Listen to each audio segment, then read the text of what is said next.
आपाल लावदुम मा एसे अनसुलाब्रा नोंलाय रावबो बे बड'लेण्डआव आं बायदि बियाव मोननाय नङा खोमालै। बा जावैसो जागोन इलुग्रा नोंनि हेयार स्टाइला खाथ्राखा माथो बेनिखायनोथ' आंनि फिसाजोखौ फसायनो हादोंलै नोङो। मा खालामनो आपाल लावदुम गोदान बियावसो जाहां आं दानि जुगाव समजों लोगोसे खारफानांगौ जाबाय। बा इलुग्रा जावायसो जाहांहां गुलशन ग्रबार बायदि नुलायदों नोंखौ फाग्ला फाग्लानो जावायसो जाहांहां।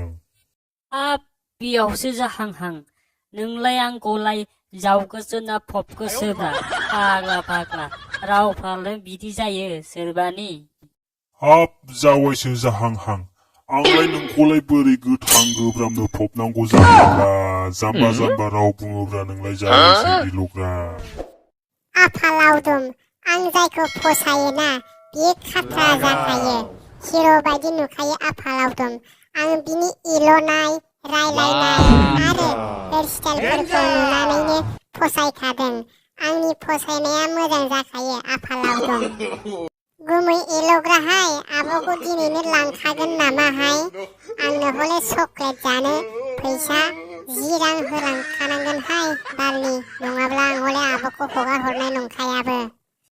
हाब बिबोनां सना जिंगा दासिलै नैबे नोंगुमै एल'ग्रा थानायाव 10 रांनि जायगायाव 20 रां होलांगोनलै आं मिथिबायना बिबोनां सना जिंगा दासि नोङो 10 रांनि थाखाय जेबो जिंगा सिनो नाङा। आफा आफा आंनो लोगोआव नों सालायग्रा फरस्टार गारिखौ हरफानांगोनहाय नङाब्ला हले आं इल'ग्रानो इल'नो होनाय जानाय नङा खिन्थु।